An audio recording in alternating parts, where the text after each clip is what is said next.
Thank you very much, the legendary Jim Fetzer. Welcome back to Geezy Truth News. It is December 10th, 2020. Lots of things have changed. It's great to see you again. Please tell us what is all going on.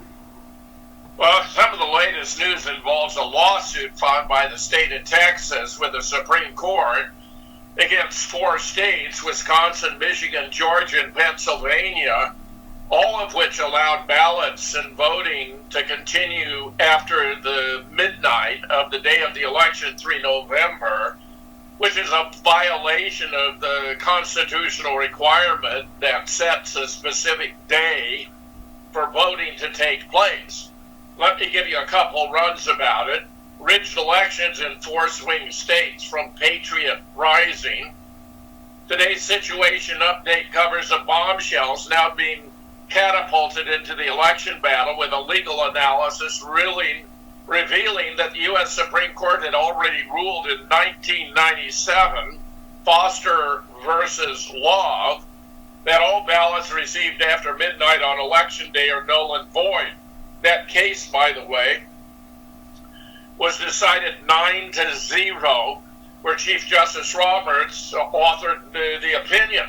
This means the vote stuffing, early morning rigging, and subsequent ballot discovery schemes by the Democrats are all unconstitutional and therefore null and void.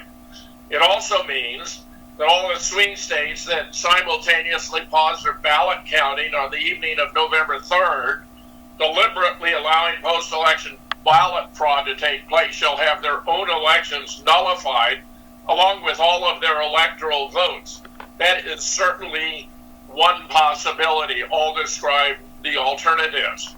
Once presented with this information, which apparently was just activated with a surprise Texas lawsuit, the U.S. Supreme Court must rule those swing states must now use their state legislators to appoint electors rather than relying on the fraudulent, nullified, rigged elections that use Dominion voting systems. Now, I've discussed this with a retired professor of law who's very, very impressed with the lawsuit as well. He suggested an alternative would be to simply not count all the illegitimately filed ballots from after midnight on November 3rd and have the election thereby decided on the basis of the legally cast ballots. That is, or appears to be, one option. Now, if the ballots were somehow intermingled, if it were impossible, even though, for example, in Pennsylvania, Associate Justice Alito directed that Pennsylvania must segregate the ballots that were cast after midnight on November 3rd, but if they did not do so, then the alternative, I believe, would be to emphasize what the Constitution itself already declares, to wit that the legislatures of the respective states are responsible for determining how their electors are chosen and how their votes are cast. So I believe there are those 2 options. Meanwhile, a fellow named Ed Hendry, also a lawyer, correspondent of mine, wrote the following: why are so many states joining Texas in the Supreme Court, where there now are a total of 18 states?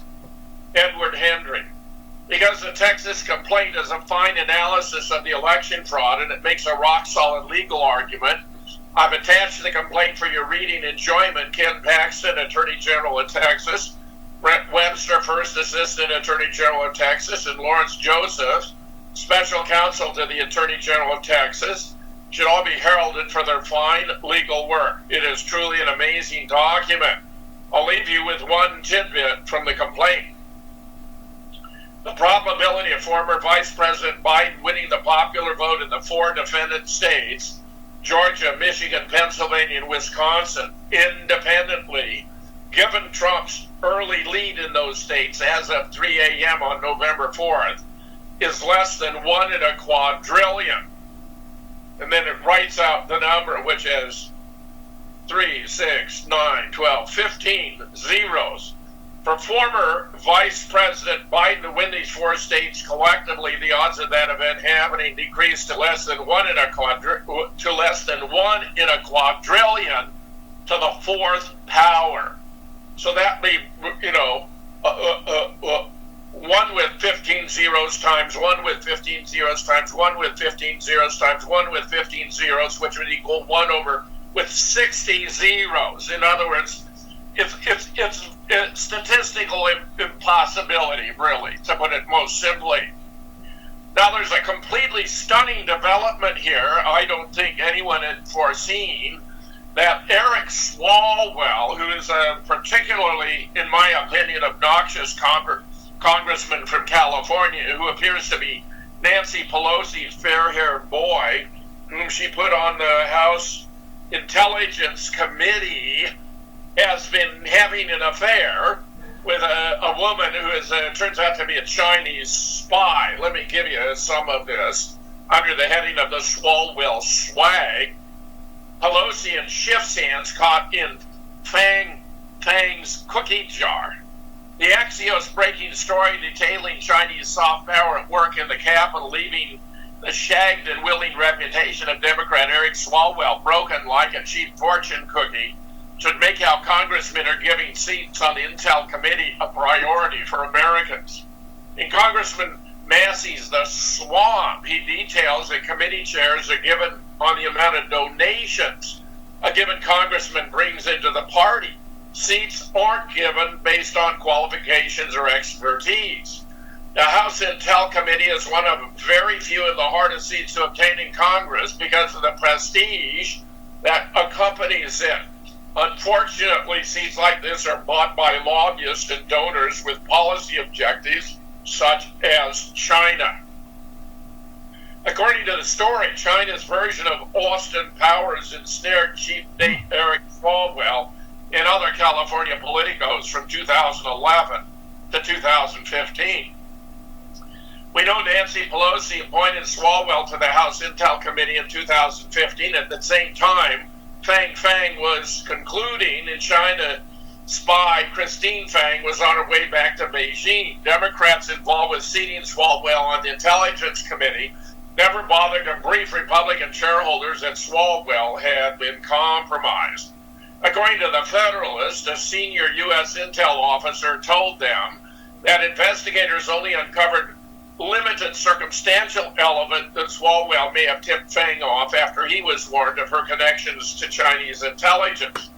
Today, Pelosi is expressing complete confidence in the congressman and won't be removing Swalwell from the House Intelligence Committee. Adam Schiff, chairman of the House Intel Committee itself, conveniently doesn't know anything.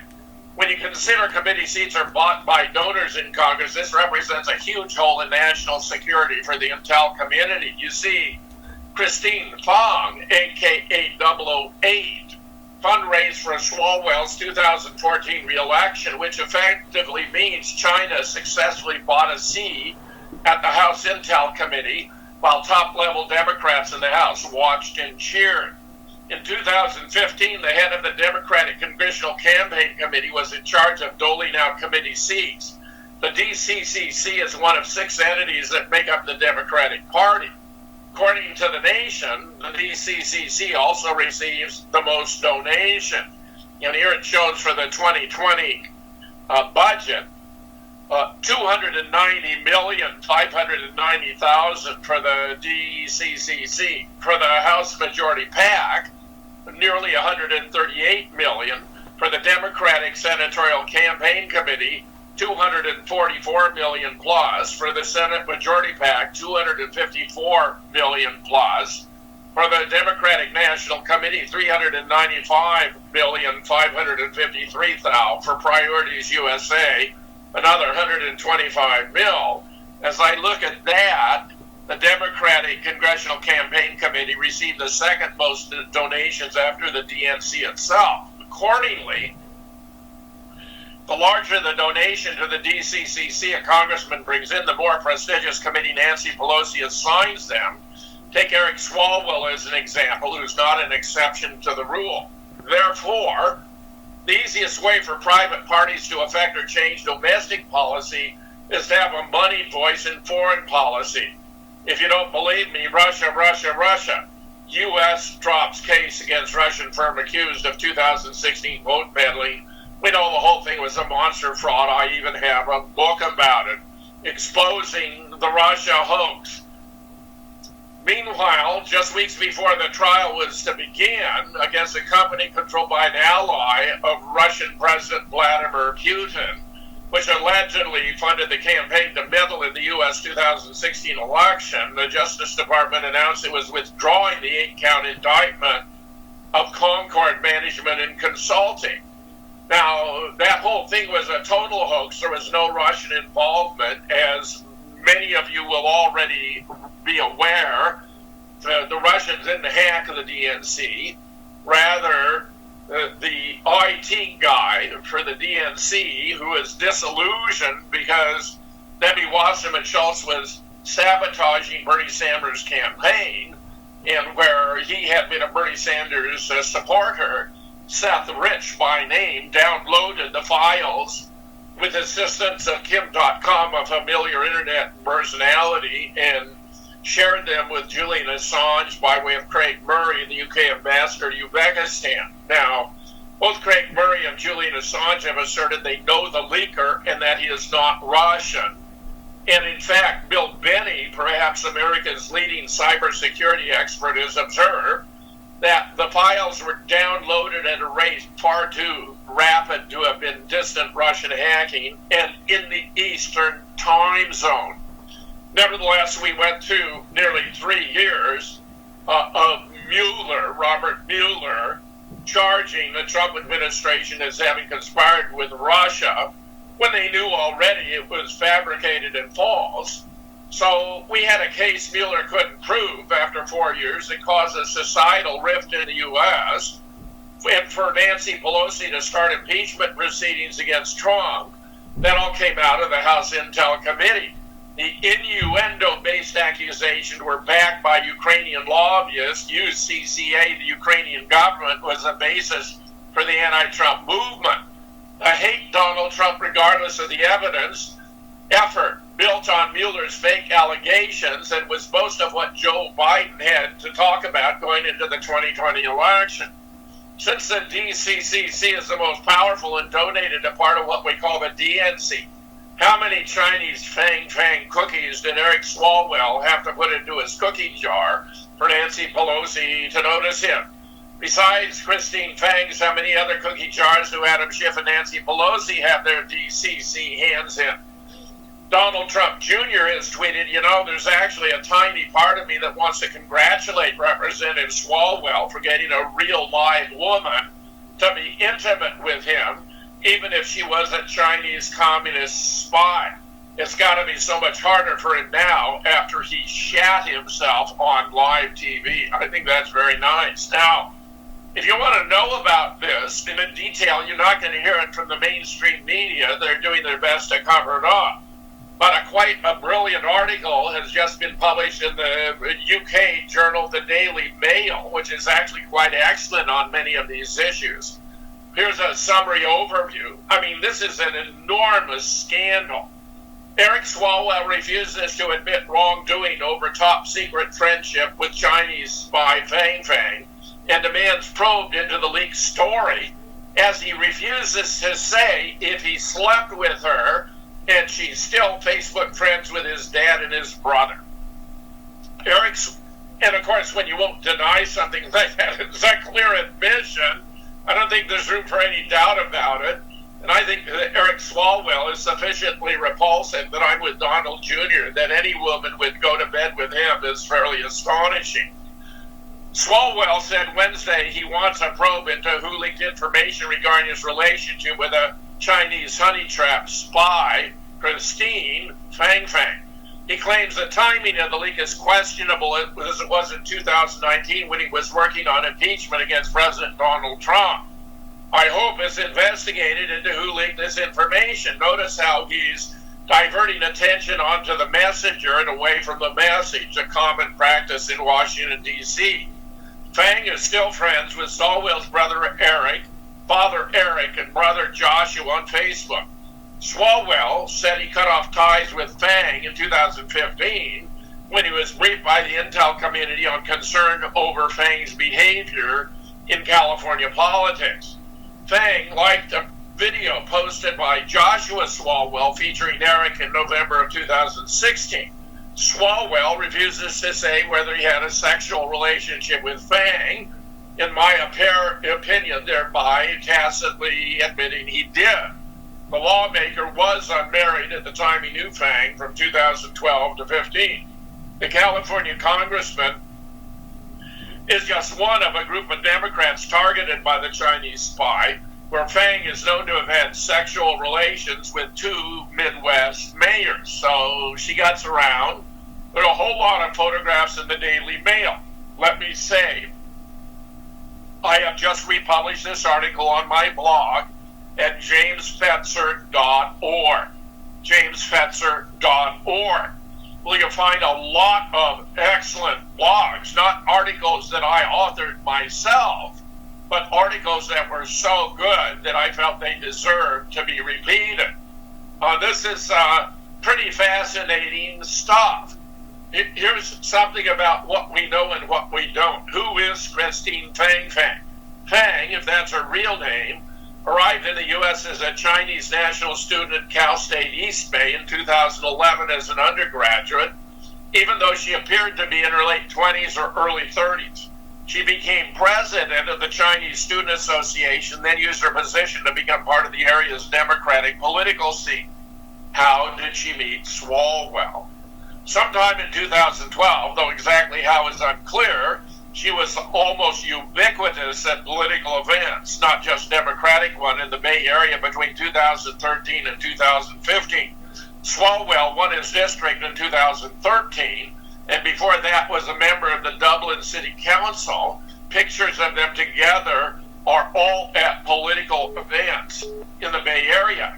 Did they have sex? He refuses to say, saying their relationship is a matter of national security. Now, this reminds me of, keeping all the JFK records away from the public on the grounds of national security, where if the government's official account of a lone, disgruntled former Marine, Lee Oswald, getting off, a couple of lucky shots and killing the president, wounding the governor were true, there would be no national security aspect to the case at all. So when the government withholds documents about JFK all these years later, on the grounds of national security, it's obvious that story is a crock. Meanwhile, if the FBI was following her and bugging her, they may have a good idea of whether the two did or not, but they could not legally have eavesdropped on him as a congressman, and if they did so intentionally, that would be a major breach of the law. Swalwell was divorced from his first wife by 2012 and married his second, Brittany Watts, in 2016. How did the FBI find her out?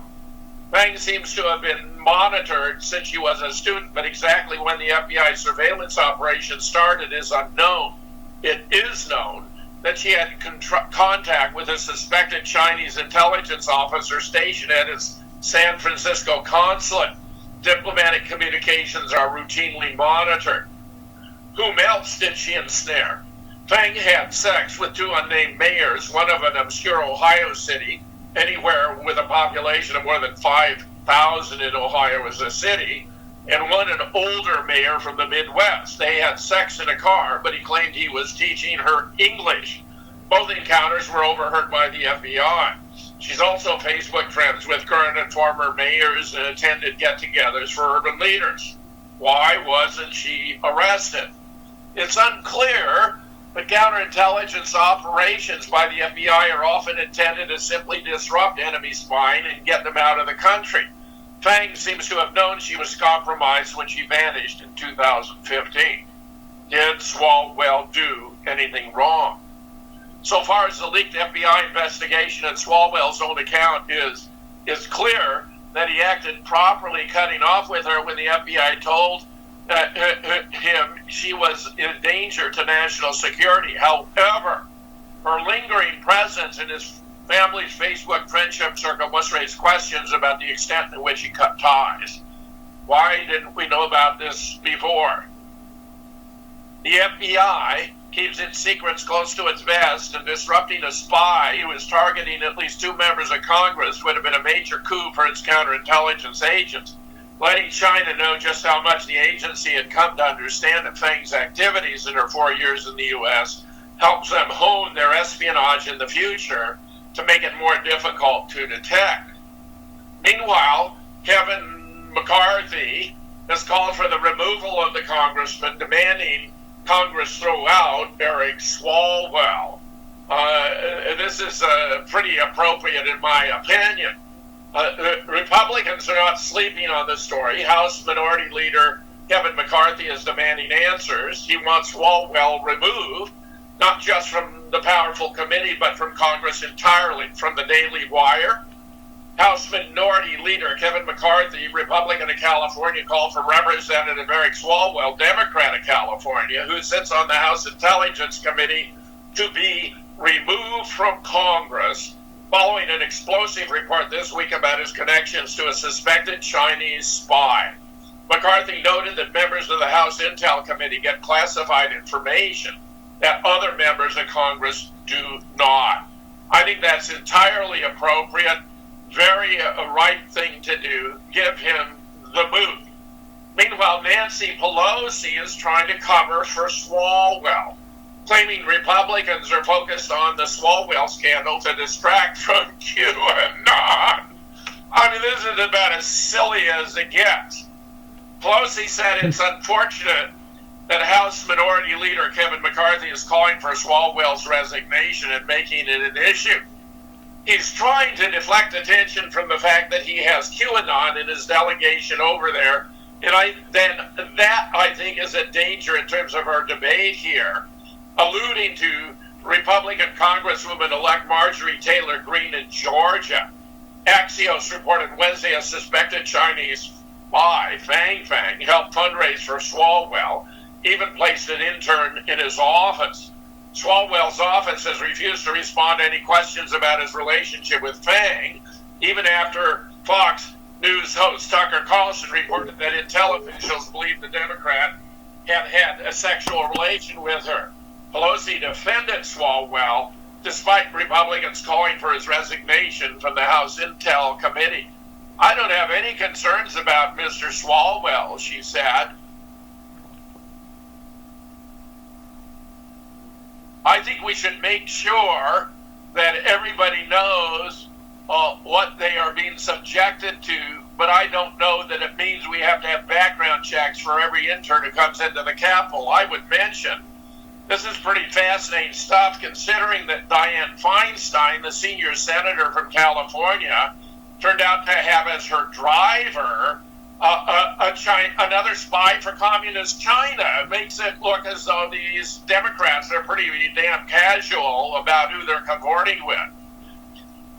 Hillary Clinton, in the meanwhile, claims that there's no evidence of election fraud, none at all. This is preposterous. Let me give you a thumbnail sketch, since it's been a while since we had the opportunity to communicate. The president, back on 12 September 2018, by means of an executive order about foreign interference in our elections, laid a trap for any foreign interference, anticipating the Democrats would try to steal the election, as indeed they have done, and indeed on a massive and unprecedented scale, which declares that any foreign interference can lead to seizure of the assets of the entity, prosecution of their personnel, and extends to sources that offer reports or false information, aiding and abetting the conspiracy, which means that this executive order, which is clearly lawful within the framework of the laws for national security, extends to the New York Times, the Washington Post, CNN, and even MSNBC. Now, the president, I have from multiple sources, was following the theft of the election in real time from a bunker beneath the White House. They observed exactly when all the bumps took place, when they shut down the election, because Trump was still leading in spite of all their efforts to rig the election. still, he increased his vote by at least double what they anticipated. So they had to actually stop the count, in particular in those 4 states of Michigan, Wisconsin, Georgia, and Pennsylvania, to make an adjustment, which was to dump, tens of thousands in some states, hundreds of thousands of votes in others, to ensure that Biden would be ahead, and then adjusted the algorithms so that Biden would maintain a slight lead with any ballots coming out in thereafter, say 51.1 for Biden, 49.1 for Trump, which, once they got Biden ahead, would be sufficient. But it's also the case that all kinds of monstrous, obvious, blatant ballot stuffing, manipulation was taking place. We have, for example, video in Georgia where after the woman in charge sent away the observers, claiming they were going to discontinue the count until 8 a.m., they immediately pulled out suitcases of ballots from underneath a desk and began processing the ballots just for them, but it's all on video. We also have video of young black men who are counting ballots, and they were so arrogant about it, they'd show that it was a Trump ballot, tear it up, and throw it behind him. It appears that none other than Zuckerberg was actually paying Antifa members and Black Lives members to be ballot counters. I mean, how absurd is that? How absurd is that?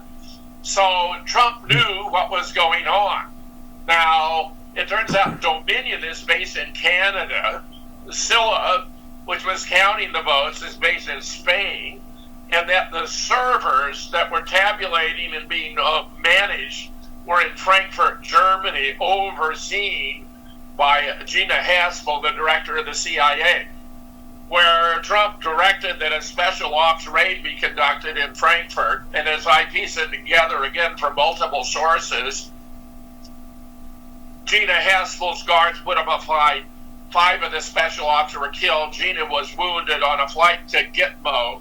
She decided it was in her best interest to reveal everything she knew, and that they have covered the fact that she's now in witness protection by putting out a fake obituary for Gina Haspel.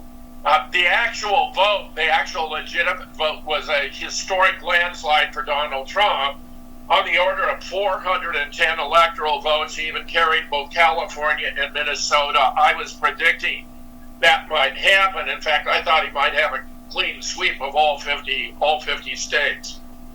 So that's what we're up against.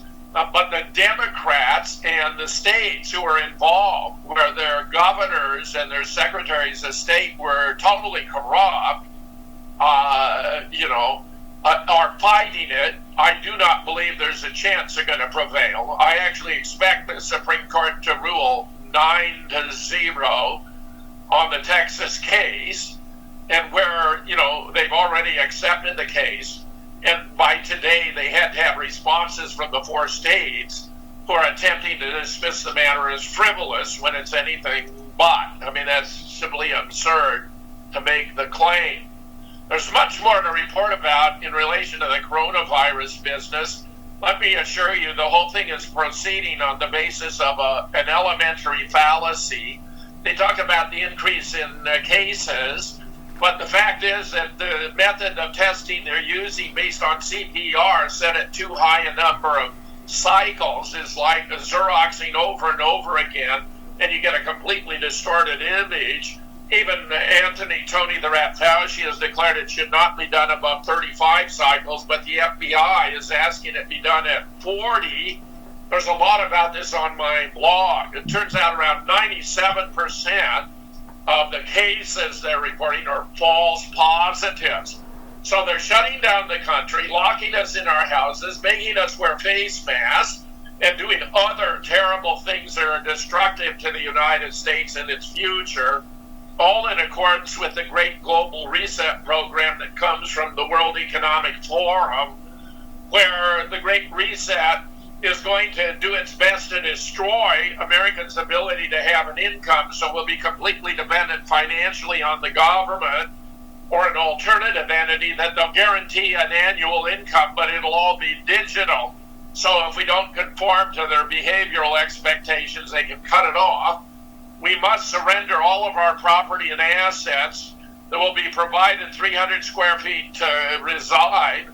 Will be required to participate in a coronavirus vaccine regimen that will be extremely hazardous to our health. I recommend against it. Go to my blog to check out many of the reasons why. This is all a monster scam, and where Deagle.com has projected that there's going to be a vast loss of life in the United States to the tune of 230 million deaths between now, 2020, and 2025. So, this is really, truly despicable. I'll have much more to report. I have in the past, of course, noted that at the first debate, we knew that Biden already had the questions. That was not surprising. He'd agreed to, but then declined to have his ear inspected for an earpiece. I think that the change was because although Joe Biden had a skull implant and didn't need an earpiece, they were worried they might have to bring in a body double who needed an earpiece.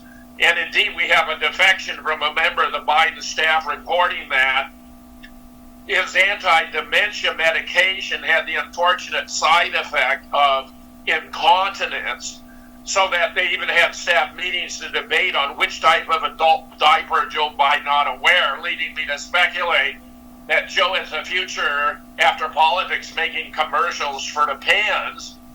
Well, I published a whole blog about the fact that they use a body double. He's very different looking than Joe. He has ears that connect directly to the side of his face. Joe has turned up, so he has pendant earlobes. He has a thinner skull. He appears to be younger. He's cognitively more competent. He has brown eyes. Joe has blue. Check it out on my blog, The Real Joe Biden versus Actor Joe Biden. I closed by observing this weekend I moderated the False Flags and Conspiracies 2020 conference that was on the 5th and 6th of December. I brought in 24 speakers from a vast range of subjects: Sandy Hook, the Boston bombing, the Las Vegas, Orlando, Charlottesville, the godfathers of sex abuse of Bill Cosby, Harvey Weinstein, Jeffrey Epstein, faking hate crimes, including Jussie Smollett and even George Floyd, surprisingly, and Bubba Wallace. It's all there, huge, tremendously successful. If you check out the blog, the link, falseflagconspiracies2020.com, falseflagconspiracies2020.com, you'll find we're making the archives available at the same price, where I gave a 50% discount. It was originally $75 a day or $100 for two, but I cut it in half to $50, so you can now obtain the archives. I was there on the air 14 hours Saturday, 14 hours Sunday. I would not have rather been anywhere else. It just happened to coincide the 6th of December with my 80th birthday. If any of you want to pursue this, know that if you purchase the archives, access to the archives, half of your contribution, $25, will go to my legal defense fund. I've always wanted to give something back for those who are supporting my legal defense, where, of course, I was set up by a completely fraudulent lawsuit for having published Nobody Died at Sandy Hook. This would be an opportunity for me to return to you something in grateful appreciation for your support of me. So I can't thank you enough for this opportunity to come on with you once again. I really like having these chances to communicate with your audience, and I look forward to the next. Thank you very much, Jim Fetzer. Happy belated, and thank you, and keep in touch, and hopefully, we're going to figure all this out, because bottom line is, looks like we have the Chinese spy, we have the Scamdemic, and then also body double Diaper Biden, apparently, pulling through. That's right. And let me just close by observing that even though I am an agnostic, these are perilous times for America. And I say, God bless Donald Trump, and God bless the USA. That's right. Amen. Thank you. Until next time, Jim. You got it. Take care.